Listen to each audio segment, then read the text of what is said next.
escândalo. Jesus escandaliza, porque ele permite que aquela mulher toque nos seus pés. E mais do que isso, Jesus honra a fé daquela mulher. Jesus a defende e honra a sua fé.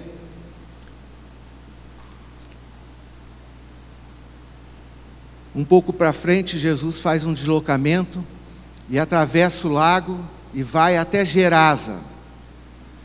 Chega num lugar onde havia um cemitério. Um homem possesso, violento.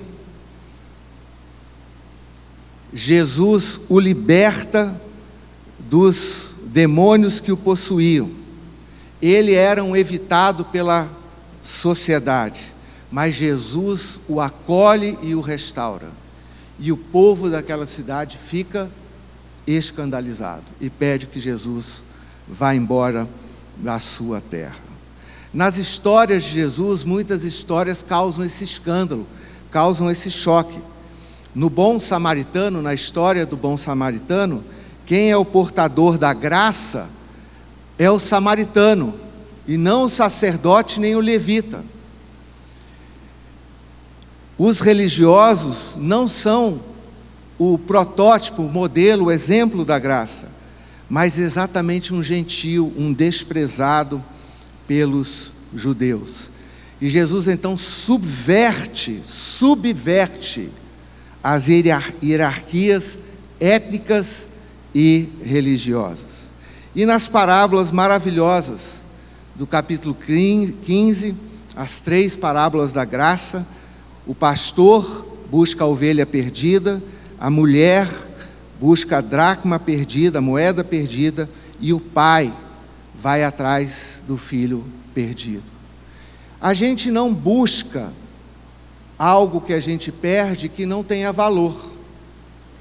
Vamos supor que você tem um papelzinho no seu bolso, de alguma coisa que você consumiu, uma bala, um chiclete, está embolado no seu bolso, e se você perde aquilo, você não vai ficar desesperado, sair correndo atrás para procurar um papelzinho que você perdeu.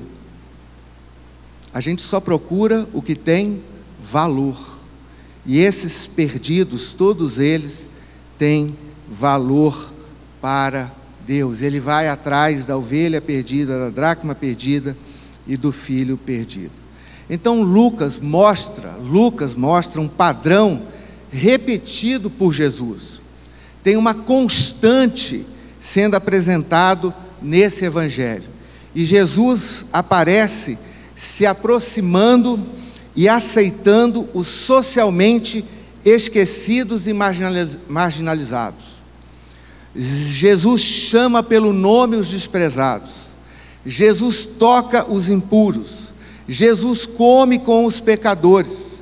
Jesus perdoa os moralmente falidos. Jesus cura os impossíveis. Jesus restaura a identidade. Jesus desafia a religião sem misericórdia.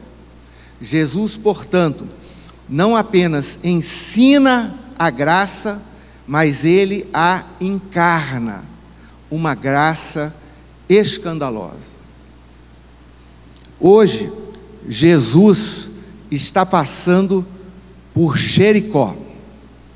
Jericó é uma mistura de Faria Lima com Ipanema de Israel. Dá para você imaginar? Faria Lima? Todo mundo sabe o que é Faria Lima? É aquela área onde estão os principais bancos, a riqueza, lá em São Paulo. A gente fala da Faria Lima. Então Jericó é uma espécie de Faria Lima. Mas não é só Faria Lima, é uma Faria Lima que também tem o seu lado Ipanema. É um oásis no deserto. É uma região aprazível, gostosa de ficar. Jericó é uma rota comercial, uma cidade de negócios. E tem muito dinheiro girando em Jericó. Jericó era o centro de exportação de bálsamo e de tâmaras, aquelas tâmaras maravilhosas do Oriente Médio. Jericó, então, é esse centro de comércio, de negócios. E se você queria fazer negócios e ganhar dinheiro, você ia para Jericó. Além disso, Jericó tem toda essa beleza, todo esse ambiente agradável, palmeiras, esse lugar gostoso de ficar. Na chegada a Jericó, Jesus havia curado um cego, lembram? Na entrada de Jericó, Bartimeu, aquele que ficava mendigando, há anos mendigava naquele portão, era muito conhecido pela população, e a notícia da sua cura milagrosa entrou em Jericó antes de Jesus. A notícia cruzou a cidade, e por causa dessa cura milagrosa, uma multidão afluiu em direção a Jesus. Já havia uma multidão caminhando com Jesus. Jesus cura o cego. A notícia cria uma comoção, um alvoroço, e essa notícia entra na cidade, e o povo da cidade vem ver o que está acontecendo ali. A salvação que Jesus oferece, portanto, é uma graça que surpreende e transforma. Ela rompe barreiras sociais e religiosas e encontra os que parecem mais inalcançáveis. Entra nas suas casas e histórias, restaura a sua identidade e produz uma vida nova, justa e marcada por alegria. Então nós vamos considerar hoje 3 movimentos do coração em relação à graça de Deus. E o primeiro movimento são as buscas do coração. As buscas do nosso coração. A busca do coração de Zaqueu, que aqui funciona como uma vitrine, um espelho, um expositor para que a experiência de todos nós possa ser compreendida e avaliada. Nesse primeiro movimento da busca do coração, nós vemos então Zaqueu, um homem conhecido na cidade. Ele era famoso, mas não por alguma coisa gloriosa. Ele, na verdade, era infame. E esse Zaqueu ouve o que Jesus fez e também quer ver a Jesus. Ele tem um desejo, ele procura ver a Jesus e ele faz de tudo para alcançar o seu objetivo. Vejam os seus movimentos. Ele foi ver Jesus, ele procurava ver Jesus. Ele não conseguiu ver Jesus por causa da multidão, então ele corre atrás de Jesus. Ele vai percebendo por onde Jesus vai passar e busca uma posição favorável. Zaqueu quer tanto ver Jesus, que eu imagino ele com seus trajes finos, com sua roupa chique, subindo numa árvore para observar melhor a Jesus. Mas quem é Zaqueu? Zaqueu é descrito nesse texto como o chefe dos cobradores de impostos. Ou seja, ele é o proprietário de uma empresa terceirizada que recebeu do Império Romano, do governo romano, a autorização, a tarefa de cobrar os impostos. Então ele tinha que pagar um determinado montante para Roma, ele pagava e depois ele cobrava os impostos do povo. Ele é o chefe dos cobradores. Ele não é apenas um cobrador de impostos. Ele é o chefe. Ele é o traíra dos traíras para os judeus. Se eles já não gostavam dos cobradores de impostos, como Mateus, por exemplo, eles desprezavam o Zaqueu, que era chefe dos cobradores. Diz o texto que Zaqueu era muito rico, de novo, ele não era apenas rico, era muito rico. Uma pessoa muito rica, abastada, com muito dinheiro. E que podia, então, viver uma vida muito boa, uma vida, ter uma boa casa, ter bons alimentos, boa roupa, ter funcionários, ter tudo o que ele quisesse. Zaqueu é muito rico. E a gente já ouviu Jesus dizendo que os ricos dificilmente entrariam no reino dos céus. E a gente já viu alguns encontros de Jesus com os ricos, com pessoas muito ricas, e encontros que não foram bem sucedidos. Foram encontros que também provocaram escândalo. Lembra como aquele homem rico do capítulo 18 foi embora escandalizado com a palavra de Jesus? Pois é, dificilmente os ricos entram no reino de Deus. Será que com Zaqueu vai ser diferente? Será que a história de Zaqueu vai chegar num outro fim? Zaqueu tem tudo que o dinheiro pode comprar, menos paz e alegria. Ele tem todo o dinheiro, mas não tem paz nem alegria. Está faltando alguma coisa. Ele está insatisfeito. Ele está incompleto. Ele precisa ir ver quem é esse Jesus. O texto diz que Zaqueu é de baixa estatura. E eu fico pensando se, quando ele era criança e adolescente, se ele não sofreu bullying, se ele não sofreu chacota. Já imaginou? Como é que será que era lá naquelas escolas das sinagogas, na que ele participou, na que ele frequentou? Será que ele não era desprezado, zombado, criticado, sofria chacota por causa da sua estatura? Provavelmente sim. Então Zaqueu, apesar da sua riqueza, da sua posição social, de todos os bens que possui, ele é desprezado e é rejeitado pelo povo. Provavelmente ninguém na multidão deixou ele passar. Ele queria chegar para frente para poder ver Jesus, mas ninguém deixava ele passar. Zaqueu, no seu coração, no fundo do seu coração, sabe que está faltando alguma coisa. E ele busca alguma coisa a mais.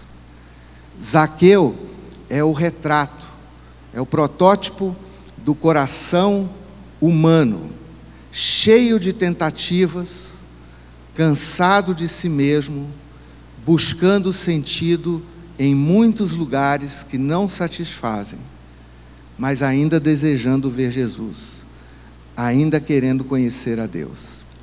Zaqueu superou as barreiras, a multidão, a reputação, a má fama, os obstáculos, a baixa estatura, para ver Jesus.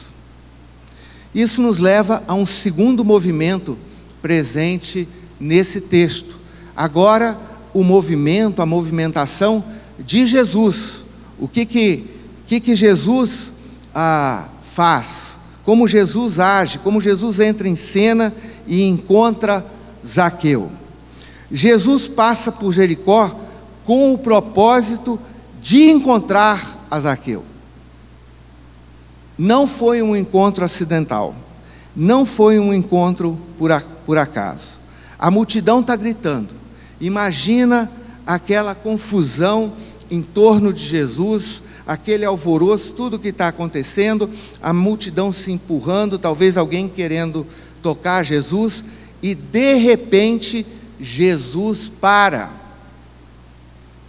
De repente Jesus para a sua caminhada. Jesus para a sua caminhada, segundo o texto, naquele lugar,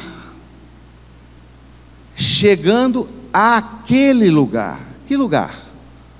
O lugar onde Zaqueu estava, o lugar da árvore onde Zaqueu havia subido.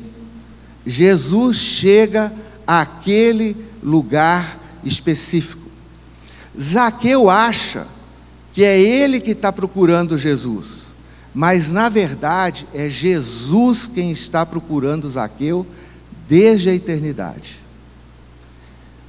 Jesus viajou para Jericó por causa daquele encontro. E aí tem 4 verbos muito interessantes, muito lindos, muito inspirativos, muito cheios de significado nessa conversa, nessas tratativas de Jesus com Zaqueu.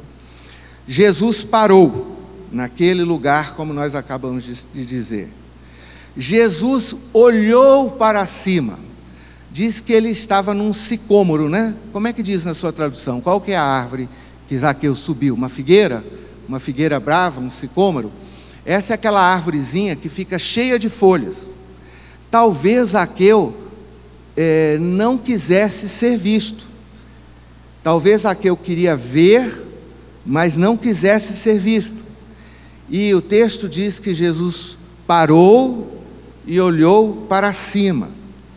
E olhando para cima, encontrando os olhos de Zaqueu, chama a Zaqueu pelo nome. Agora, como é que Jesus sabia o nome de Zaqueu? Será que alguém já tinha falado, aqui nessa cidade tem um cara muito ruim, desprezível, cobrador de impostos, ele oprime o povo? Será que alguém já tinha falado isso com Jesus? Acho que não. Mas a graça escandalosa é assim. Ela para onde a gente menos espera. Ela nos encontra com o seu olhar. Ela nos dirige a palavra pessoalmente, pelo nome, sabendo quem nós somos exatamente. E fala conosco. Jesus começa a conversar com Zaqueu. Chama Zaqueu pelo nome, não por nenhum rótulo, publicano, chefe dos publicanos. Não menciona nenhum dos erros, dos possíveis erros, e provavelmente havia erros, tanto é que o próprio Zaqueu admite que talvez houvesse erros nas suas contas, na sua contabilidade, no seu trabalho, no seu serviço. Jesus não chama ele de corrupto, não chama ele, não rotula ele chama ele pelo nome. E chama ele pelo nome e dá a ele uma ordem. É interessante essa relação de Jesus com os ricos, né? Lembra quando ele encontrou o homem rico? O que ele diz? Vai, vende tudo que você tem, dá aos pobres e segue-me. Parece que essas pessoas que se encontram, se acham em posições sociais de superioridade, precisam esse confronto quebrantador. Talvez cada um de nós aqui precisa esse choque, esse escândalo que Jesus provoca. Jesus disse para Zaqueu: desce depressa, porque hoje me convém pousar em tua casa. É muita intimidade para o primeiro encontro, né? O que você acha se alguém se convidasse para ir na sua casa, né? De vez em quando eu me convido, né? Gente, vou tomar um cafezinho aí na sua casa, né? Aí você já sabe que é uma visita pastoral, né? Um bate-papo e tal. Mas Jesus, então, ele diz para Zaqueu: desce depressa daí. Podia falar desce daí, né? O desce daí não já não estaria bom? Mas o desce depressa, ô Zaqueu, desce depressa daí. Ele era o chefe, ele está acostumado a dar ordens, ele está acostumado a mandar. E agora ele recebe uma ordem de Jesus e fala: desce daí, desce depressa, hoje eu quero descansar na sua casa. O Zaqueu não ficou escandalizado. O Zaqueu não ficou triste. Porque aquelas palavras, elas vieram de encontro à busca que havia no coração de Zaqueu. O texto já disse para a gente: Zaqueu queria ver a Jesus. E Jesus sabia do seu desejo. E Jesus então corresponde, vai de encontro a esse anseio, a essa busca, a essa procura que está lá no fundo do coração de Zaqueu. E que está no fundo do coração de cada um de nós também. Porque como nós já dissemos aqui muitas vezes, no nosso coração tem um vazio, tem um buraco, que é exatamente do tamanho de Deus. E a gente só encontra satisfação quando o nosso coração descansa em Deus. Santo Agostinho nas Confissões. E a igreja tem repetido isso há gerações e gerações e gerações. E esse Zaqueu, então, ele está consciente dos seus vazios e dos seus desejos. E quando ele ouve essa ordem, ele não fica ofendido. Ele não se sente humilhado. Ele não se sente rebaixado. Ele não se sente inferiorizado. Porque aquela palavra soa para ele como evangelho, como boa notícia. É tudo o que ele quer, é tudo o que ele anseia. E ele, o texto diz que ele rapidamente desceu e foi com alegria. O coração começou a ser transformado. Um coração triste, um coração vazio, um homem infeliz, uma pessoa insatisfeita, quando ouve a palavra de Jesus, ainda que seja na forma de uma ordem, ainda que seja uma palavra que socialmente não é tão apropriada, é uma transposição, um avanço de intimidade, esse autoconvite para ir para casa jantar com ele. Na verdade não era nem só jantar, né? Era pousar, era ficar hospedado, era dormir, e com aquele séquito de discípulos andando em volta. Ele não ouve essa palavra como uma palavra ruim, ele ouve como um evangelho, como boa notícia, e fica feliz, e fica alegre, e desce rápido, e vai satisfeito, alegre, o texto diz, cumprir essa tarefa. Esse autoconvite de Jesus é uma expressão, é uma declaração da missão de Deus. Hoje me convém passar na tua casa, ficar na tua casa, pousar na tua casa, passar um tempo com você, estar junto. E significa que a graça de Deus é uma graça designada, específica, vai nominalmente, pessoalmente, de encontro às pessoas. Isso nos leva então a um terceiro movimento que nós precisamos considerar com muita atenção aqui nesse movimento. O terceiro movimento é o coração transformado.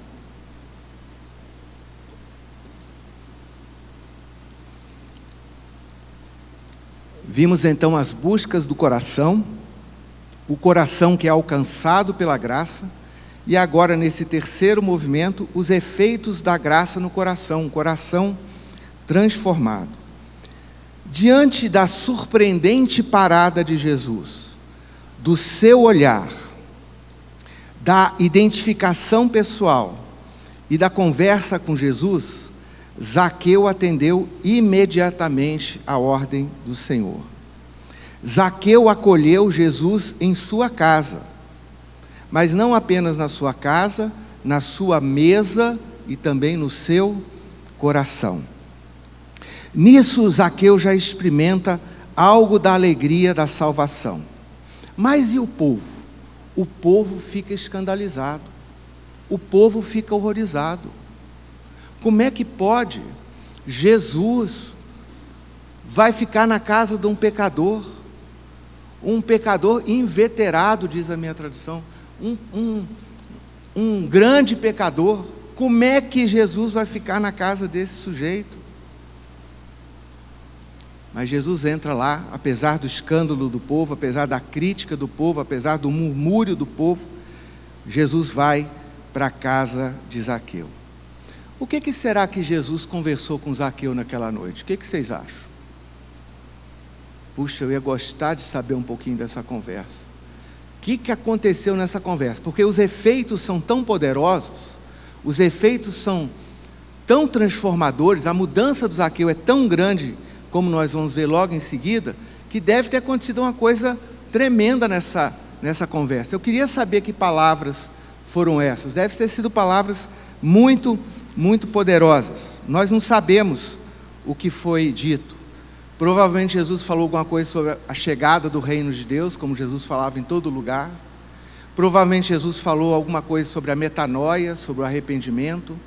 a nova maneira de pensar, os efeitos que o arrependimento tem. Nós não sabemos o conteúdo, mas sabemos que houve transformação real. Zaqueu, tocado pelo tratamento que Jesus dispensa a ele, pela presença de Jesus em sua casa, pela conversa com Jesus, de repente, no meio do jantar, se coloca de pé.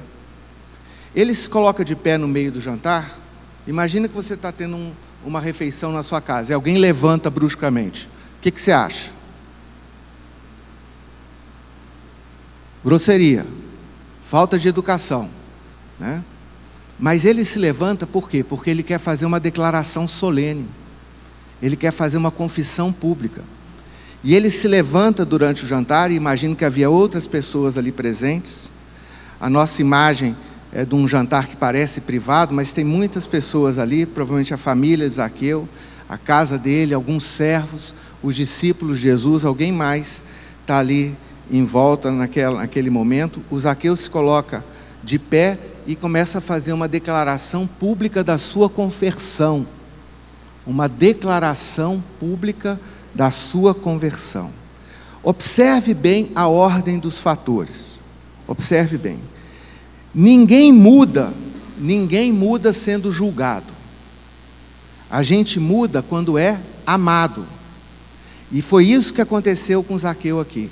Não se sabe de nenhuma palavra de julgamento, de condenação. Mas Zaqueu sentiu o amor de Jesus ministrado, dispensado a ele. E por causa desse sentimento, dessa presença, desse ambiente, do amor de Deus, do amor de Jesus sendo comunicado a Zaqueu, Zaqueu decidiu doar 50% dos seus bens. Já fez a sua conta aí, o que significaria isso? Pensa lá o que você declarou no imposto de renda esse ano. 50% de doação. Escandalizou agora? Foi isso que Zaqueu fez. Ele doou 50% dos seus bens. Doação. Ele doou 50% dos seus bens.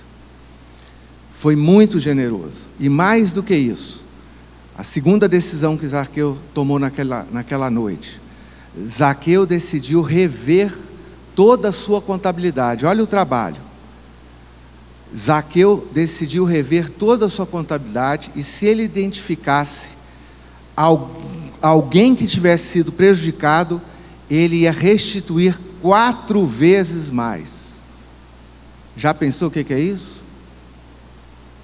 Se tirou 100 de uma pessoa, ia devolver para ela 400. Chefe do cobrador dos impostos, toda a cidade de Jericó, toda a população. Eu até pesquisei, tentei uma estimativa da população de Jericó naquela época, mas não consegui. Mas não era uma cidade pequena, não era uma cidade sem importância, como nós já observamos. Então Zaqueu tomou 2 decisões solenes. Por causa da presença do Evangelho, por causa da presença de Jesus, por causa da presença do reino de Deus, por causa da alegria que ele estava experimentando, por causa de perceber o amor de Deus, ele se sentiu seguro, ele se sentiu livre, ele experimentou um desprendimento enorme no seu coração. Vocês acham que ele deu esses bens aqui com pesar? Será que ele, estou muito triste, vou dar assim? Não, gente. Ele está com o coração alegre, ele está transbordando de alegria, ele está liberto.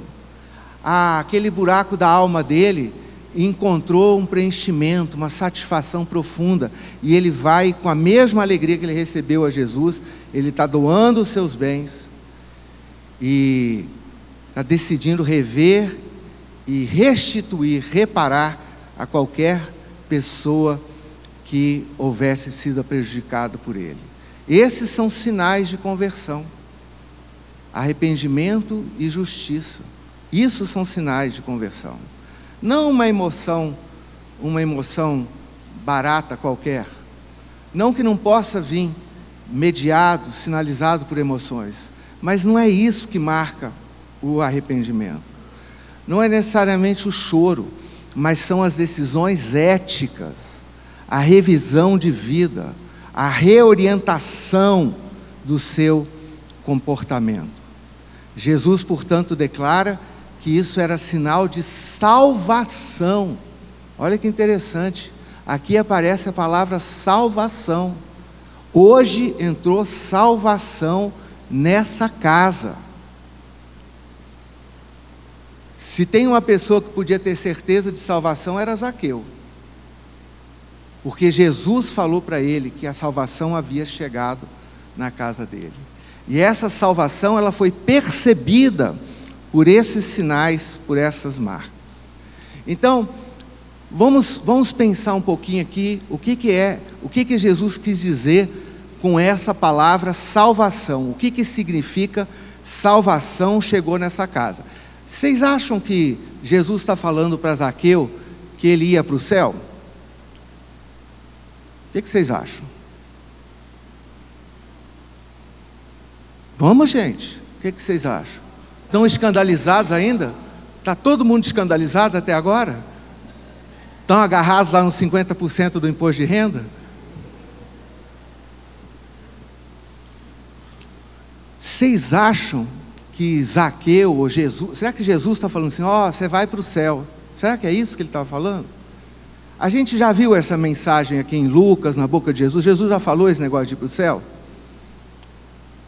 Isso é uma verdade maravilhosa, mas não é a verdade que está sendo comunicada aqui. Porque ele está falando de uma salvação que é para hoje. Hoje entrou a salvação nessa casa. Então, de que salvação Jesus está falando? Jesus está falando de uma salvação existencial, que vai ter efeitos eternos, que vai ter desdobramentos eternos. Mas ele está falando de um outro tipo de salvação. E é essa salvação que eu estou anunciando essa manhã, e essa salvação que eu oro para que você experimente. A salvação de ir para o céu, eu espero que todos aqui que creem em Jesus já tenham certeza dela. Mas tem uma salvação muito maior, que é a sua salvação para hoje. A sua salvação, a salvação da sua existência, aqui dentro dessa história e dentro desse mundo. A sua vida, a sua história, a sua existência pode ser salva. Pode ganhar um novo sentido. Pode ganhar uma nova direção. Assim como Jesus anunciou a salvação de Zaqueu naquela noite. Salvação, portanto, é uma mudança de vida já. É uma mudança de vida agora. É uma mudança de vida no presente. Muda a vida aqui na história com efeitos eternos. Salvação significa obedecer a palavra de Jesus e receber Jesus na sua vida. Foi o que Zaqueu fez. Ouviu a palavra de Jesus, e obedeceu. A palavra de Jesus, o conteúdo da palavra de Jesus é: preciso entrar na sua casa hoje. Recebeu Zaqueu na sua casa, recebeu Zaqueu na sua vida. Salvação é obedecer a palavra de Jesus e receber a Jesus na sua vida. É ter o coração e a conduta restaurados. A salvação, quando chega, ela muda o nosso coração, a nossa mentalidade e a nossa conduta. Alegria, nova conduta. Salvação significa reconciliação com Deus e integração no povo de Deus. Veja bem, essa é a frase que Jesus fala logo em seguida. Jesus diz que a identidade de Zaqueu está restaurada. Esse também é um filho de Abraão. Esse é um filho de Abraão que estava perdido. Esse é alguém do povo de Deus que estava fora da comunhão e está sendo reintegrado, está sendo restaurado. Esse é alguém que é socialmente desprezado, mas no povo de Deus ele é aceito. Salvação é essa restauração da pessoa, da identidade. Zaqueu, o rejeitado, agora é Zaqueu, o integrante do povo de Deus. Isso é conversão. Zaqueu, o solitário, Zaqueu, o indivíduo posto à parte. Zaqueu, marginalizado, agora é acolhido como filho de Abraão, filho de Deus, filho de Abraão, participante do povo de Deus. Isso é salvação. Por isso é tão esquisito quando alguém se acha salvo e caminha sozinho, isolado. Salvação é ser integrado, salvação é ser reconciliado, salvação é ser reconectado. É alguém que se sente desprezado, marginalizado, só, à parte. Ser salvo dessa condição e vir para uma nova condição de integrado, participante do povo e da família de Deus. Salvação, portanto, é do rejeitado, do pecador, rejeitado porque ele se sente rejeitado, do pecador porque o povo considera pecador, vai para a casa do grande pecador, perdido porque Jesus disse que ele estava perdido.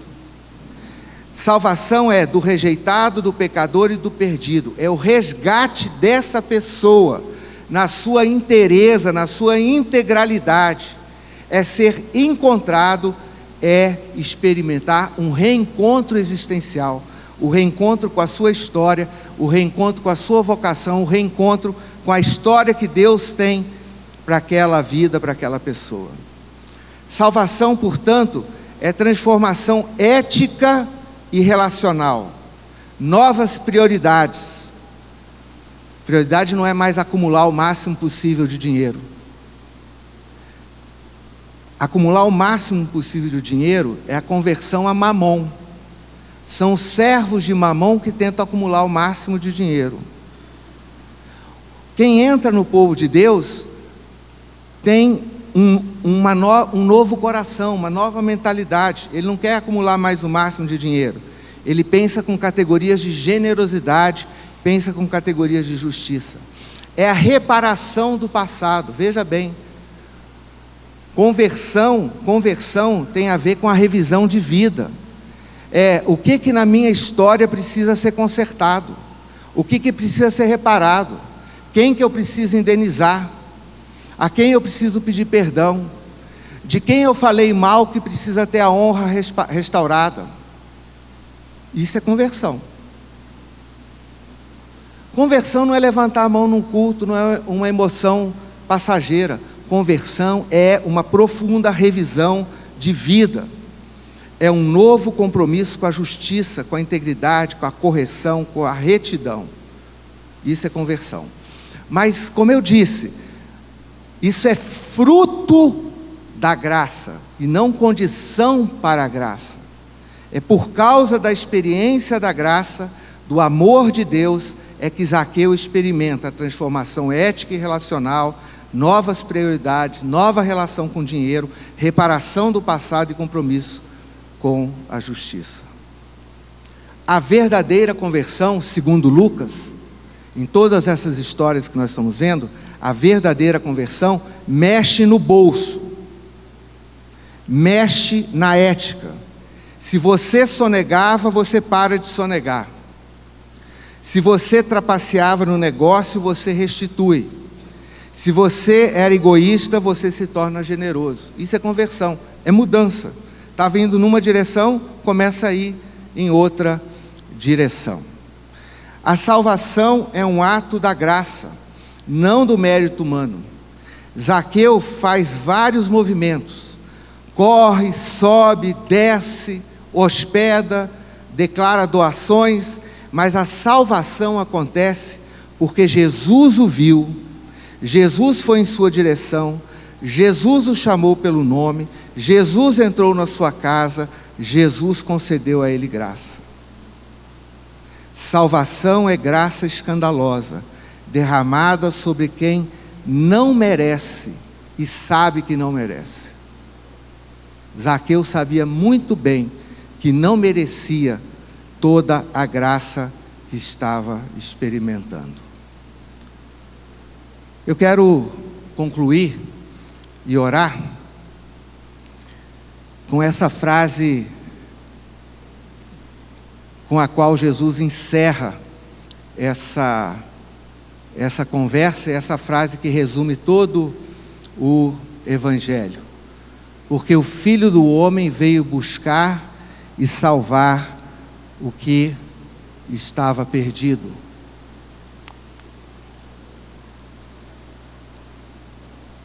O Filho do Homem veio buscar e salvar o que estava perdido. Na entrada de Jericó, Jesus parou para um mendigo cego. Provavelmente a pessoa mais pobre da cidade, não é? E agora, já na saída da cidade, na outra extremidade, Jesus para um chefe dos publicanos, provavelmente o mais rico. A graça alcança os extremos, o mais pobre e o mais rico. Para a graça, ninguém é pobre demais, nem rico demais. A graça é para todos. Talvez você ache que precisa primeiro se limpar antes de vir a Jesus, antes de vir para o reino de Deus. Mas a ordem é exatamente inversa. Porque Jesus não veio buscar gente justa. Jesus veio buscar gente pecadora, gente perdida, gente suja, gente rejeitada. Jesus quer ir à sua casa hoje, do jeito que ela está. Jesus quer encontrar com você hoje, do jeito que você está. Por isso a graça é um escândalo, porque ela nos aceita antes de nós merecermos. A graça nos aceita antes de nós merecermos.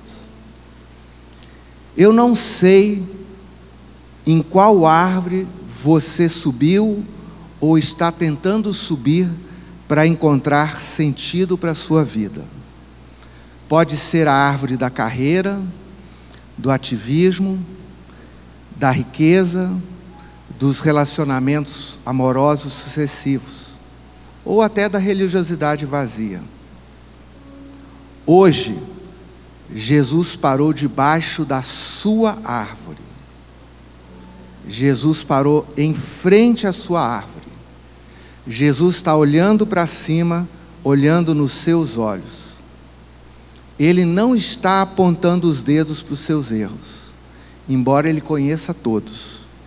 Ele está dizendo: desce depressa daí, para de tentar se salvar sozinho, para de tentar preencher o vazio do seu coração com muitas coisas. Eu quero ir para a tua casa hoje, eu quero entrar na tua vida, eu quero cear com você.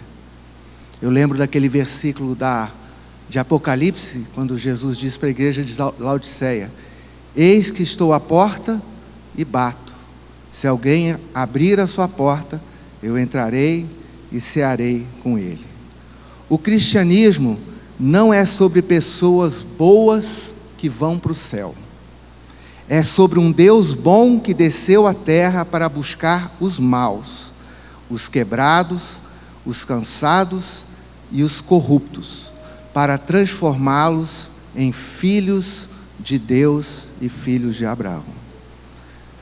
Desça da sua árvore, abre a porta do seu coração e deixa Jesus entrar. É interessante que nessa história não tem nenhum milagre, né? Qual o milagre que aconteceu aqui na história de Zaqueu? Alguém foi curado? Alguém foi liberto? Aconteceu alguma coisa exterior? Multiplicou o pão e o vinho para aquele pessoal que foi lá jantar junto? Qual foi o milagre? O milagre foi no coração. O milagre foi no coração. Então essa música, essa canção, conquanto tenha outras partes que a gente não gosta, essa parte está muito certa. Mexe na minha estrutura, me ensina a ter santidade, faz esse milagre em mim, me ajuda a mudar as categorias. Eu penso nas categorias desse mundo, desse século, do lucro, de mamão, da vantagem. Me faz pensar nas categorias do reino, faz brotar generosidade no meu coração, me faz reparar as coisas que eu fiz de estranho, de errado na minha vida. Faz um milagre em mim. Esse é o milagre pelo qual nós estamos orando hoje. E eu quero orar com você, e especialmente para você que está aí em cima de uma árvore, querendo ver Jesus e precisa dessa transformação.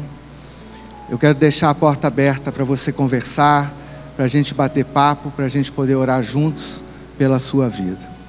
Mas hoje eu quero orar, agora eu vou orar por todos nós, pedindo a Deus que nos abençoe, para que a gente tenha uma experiência semelhante à experiência que Zaqueu teve naquela noite. E que bom que a gente não vai poder sair correndo, né? Por causa dessa chuva. Então a gente pode orar tranquilo, tomar café tranquilo, estar juntos aqui agora. Deus querido, nós queremos te honrar, te homenagear, te agradecer, porque o Senhor falou no passado, o Senhor ministrou a tua graça, essa graça especial, mas essa graça que escandaliza. Às vezes escandaliza os outros, às vezes nos escandaliza. Mas o Senhor ministrou essa graça.